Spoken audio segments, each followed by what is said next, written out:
اب ہم الطاف صاحب سے سوال کریں گے. الطاف صاحب، آپ ینگسٹرس کے پاس میٹرک کرنے کے بعد کافی شعبے ہوتے ہیں، ان کا دل کرتا ہے، اور الطاف صاحب سے ریکویسٹ کریں گے کہ ہمیں سمجھائیں، بتائیں کہ وکالت کی طرف آنے کا رجحان. ماشاءاللہ کافی اچھے پریکٹسنگ لائر ہیں ہمارے، کرمنل میں خصوصاً، سول کیسز بھی ہیں، فیملی بھی ہیں، ان کے پاس کافی رش آف ورک ہوتا ہے. آج عید کا دن ہے تو موقع ہے ہمارے پاس کہ ہم ان سے مستفید ہو رہے ہیں، تب یہ بنائی ہے. تو سر بتائیں، وکالت کی طرف کیسے شوق پیدا ہوا؟ کیا فیملی میں اور بھی کوئی وکیل وغیرہ ہے یا نہیں؟ وسیم بھائی سچ پوچھے تو ایف اے تک، انٹر تک جو ہے نا، مجھے یہ تک پتہ نہیں تھا کہ ایڈوکیٹ کہتے کسے. میں دیکھتا رہتا تھا جگہ جگہ پہ لکھا ہوتا تھا فلاں ایڈوکیٹ، تو میں نے کبھی پوچھا بھی نہیں تھا کسی سے کہ یہ ایڈوکیٹ ہوتا کیا ہے. پھر جب میں نے گریجویشن کی تو پھر میرا ایک بہنوئی ہے، اس نے کہا آگے کیا ارادہ ہے، تو میں نے اس سے کہا کہ ماسٹر کروں گا. تو اس نے کہا پھر کیا کرو گے، جاب تو ملتے نہیں ہے، آپ کسی ایسے پروفیشن کو جوائن کریں جو جس سے جو ہے نا وہ آپ کے لیے اچھا ہو، آپ کا جو ہے نا کیریئر کے لیے اچھا ہو. تو اس نے کہا، مجھے یہ مشورہ دیا کہ آپ جو ہے نا لا کریں، ایڈوکیٹ بن جائیں.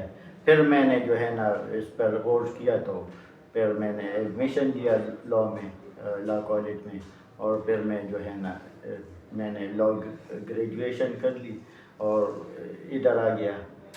2007-8 میں، 2003 میں جو 3 میں آپ آگے، کافی سینئر. اچھا سر، آپ نئے لڑکوں کو شوق ہوتا ہے مختلف پروفیشنز کا، as a senior member of our bar, آپ نئے لڑکوں کے لیے وکالت کو کیسا سمجھتے ہیں کہ آنے کے بعد کسی فیلڈ میں آپ آ جاتے ہیں تو ان کے لیے کیسی اپرچونیٹیز ہیں، کتنا ہارڈ ورک ہے، کتنی اسٹرگل ہے؟ نئے ینگ لائرز کو جو ابھی پشاور یونیورسٹی یا دیگر لا کالجز میں پڑھ رہے ہیں، ان کے لیے کوئی میسج نئے وکیلوں کے لیے کیا آپ دینا چاہیں گے کہ ان کا ایٹیکیٹس، ان کی ایتھکس وغیرہ، ان کی بنیادی، ان کو کوئی ہرڈلز وغیرہ، اس کے لیے کوئی سبق خوش آمدید کہیں گے یا روکنا چاہیں گے انہیں؟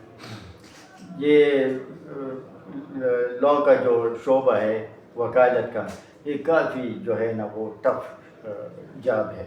تو جونیئرز کے لیے تو میرا یہی مشورہ ہے کہ وہ اس جو ہے نا مسلسل جو ہے نا وہ ہارڈ ورکنگ سے کام لے اور پیشن سے کام لے اور ڈیووٹیڈ رہیں اپنے پروفیشن کے ساتھ، تبھی وہ جو ہے نا آگے جا کے ان کو کامیابی مل سکتی ہے. شارٹ کٹس جو ہے نا وہ اس میں آپ کو کبھی شارٹ کٹس نہیں ہیں بالکل. الطاف صاحب آف دا ریکارڈ ڈسکشن میں ہمیں بتاتے رہتے ہیں، الطاف صاحب کا کہنا ہے کہ الطاف صاحب کہتے ہیں کہ وکیل وہ بنے گا جو زیادہ سے زیادہ سوشل ہوگا، زیادہ سے زیادہ گیدرنگز میں بیٹھے گا، زیادہ سے زیادہ میٹنگز خاندان کی، فیملی کی، جتنے انجمنز ہیں، جتنی سوشل ویلفیئرز ہیں، جتنے جو جرگے ہوتے ہیں، جتنے جو لوکل ایڈمنسٹریشن کے آفسز وغیرہ میں جہاں مسائل ہوں، کہتے ہیں کہ جہاں مسئلہ ہو ادھر وکیل ان میٹنگز میں بیٹھا ہو تو وہ زیادہ بہتر ہے. تو جتنا وہ سوشل ہوگا اتنی اچھی وکالت کرے گا.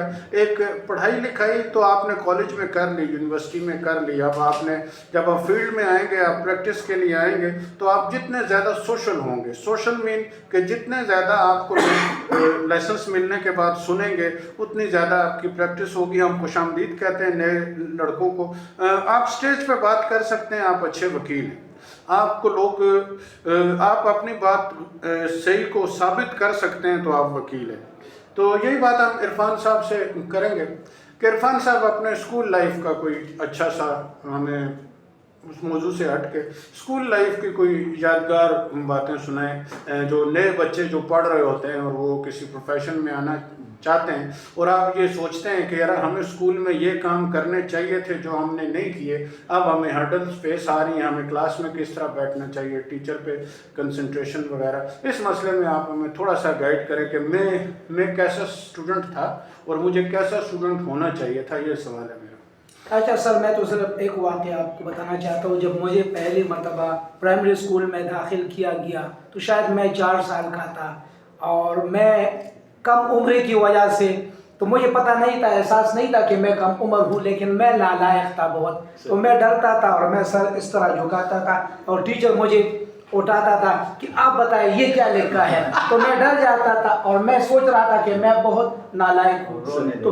बहुत ज़्यादा कपकपाता था। टीचर गुस्सा भी होते थे और फिर उन्होंने मुझे उस क्लास में रहने भी दिया, यानी फेल किया। अच्छा, तो मैं बहुत परेशान होता था कि मैं फेल हो गया हूँ, मैं फेल हो गया हूँ।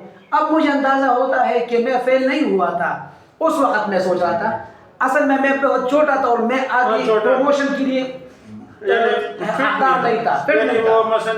मसलन 3 साल के बच्चे को जी सर। आसमान में तो नहीं बिठाया जा सकता, नहीं, yes, तो सर। 4 साल के बाद ही आएगा। Yes sir. तो ये मेरे 5वीं जमात तक या शायद 8वें तक या 10वें तक मुझे ये एहसास कमतरी थी कि मैं पहले नालायक था और मैं डरता था। हालांकि अब मुझे पता चला कि नहीं, ऐसी बात नहीं थी। एक तो ये बात, ये यानी लेट पता चली एक उस्ताद का गलत रवैया। जी सर। गलत रवैये ने आपके 9 साल मुतासिर किए। जी सर। है कि आपके अंदर कॉन्फिडेंस पैदा नहीं हुआ। तो टीचर्स को चाहिए कि बच्चों से सिर्फ मोहब्बत से पेश और आए, उनको इनकरेज करें। अच्छा, फर्स्ट हमें भी मैट्रिक में हमारा मैथमेटिक अच्छा नहीं था, अच्छा। तो उस्ताद हमें मारते पीटते थे। तो वो मारता पीटता इसलिए था उस्ताद कि ये मेरे पास ट्यूशन के लिए है। तो हम लोग ये समझते थे, वो सारे बच्चे जो ट्यूशन वाले होते थे उनको क्लास में कुछ नहीं था कहा जाता। तो इस किस्म के रवैये टीचर्स को नहीं करने चाहिए। बाहर के मुल्कों में टीचर्स PhD जो होता है वो प्राइमरी लेवल को पढ़ाते हैं। इधर हम कोशिश करते हैं कि जिसको किसी शोबे में जॉब नहीं मिल रही तो वो टीचिंग में आके वो पढ़ाना शुरू करे। स्पेशलिस्ट लोगों को पढ़ाना चाहिए। यही क्वेश्चन जो इरफान साहब से था, अल्ताफ साहब आप कोई अपने क्लास का, स्कूल का कोई किस्सा सुनाएं? मेरी जो है ना वो पहला दिन जो प्राइमरी स्कूल में जब मैं एडमिट हुआ पहली जमात में, वो कराची में जो है ना वो नर्सरी केजी, हाँ नर्सरी और केजी तो नहीं हुआ करती थी, फर्स्ट क्लास थी। जब उस्ताद ने मेरी हाजिरी ली कि अल्ताफ हुसैन, जब मेरा नाम लिया तो जब मैं उठा तो रोने लग गया। मैं रोना शुरू हुआ। तो ये मेरे पहला दिन था स्कूल में। फिर इरफान साहब की तरह मैं भी जो है ना पहली जमात में फेल हो गया था। लेकिन फिर जब मैंने वहाँ से स्पीड पकड़ी तो मैं हर क्लास में फिर जो है ना वो फर्स्ट और सेकंड आया करता था। हमेशा मैंने पोजीशन ली है मैट्रिक तक।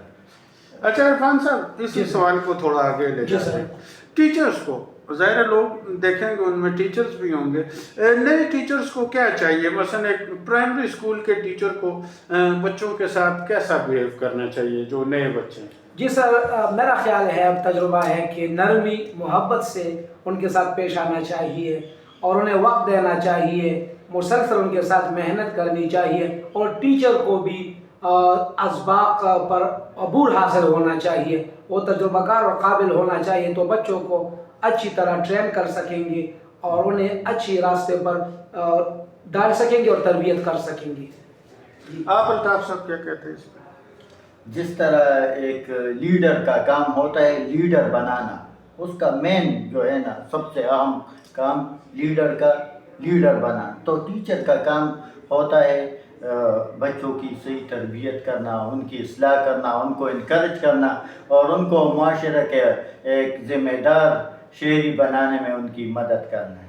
बिल्कुल, अल्ताफ साहब की बात पर मैं ऐड करूँगा। Teacher primary school totally female teachers के पास होना चाहिए, इसमें मेल का गुजर ही नहीं होना चाहिए। मदर नेचर, माँ की नेचर चाहिए और हर बच्चे को, और क्लास में हर वो स्कूल कामयाब है जहाँ पे बच्चे की तादाद कम है कि टीचर को हर बच्चे का नाम आता हो, हर बच्चे की अपनी साइकोलॉजी होती है, वो डील करके पढ़ाए, मोहब्बत से पढ़ाए, प्यार से पढ़ाए। जिस तरह माँ अपने दिल के साथ लगा के बच्चे को पढ़ाती है, समझाती है, बताती है, तो वही प्राइमरी स्कूल आप बेकन हाउस, सेंट मैरीज वगैरह अच्छे प्राइवेट स्कूल्स, उधर वो ज़्यादा फीसिस का बुनियादी मकसद ये है कि क्लास में क्लास का माहौल होगा, कलर्ड, हर चीज़ खूबसूरत। आजकल तो आ गया यानी वो रोबोटिक्स और इस किस्म की चीज़ें, तो ये स्टैंडर्ड होना चाहिए और ये लेवल होना चाहिए।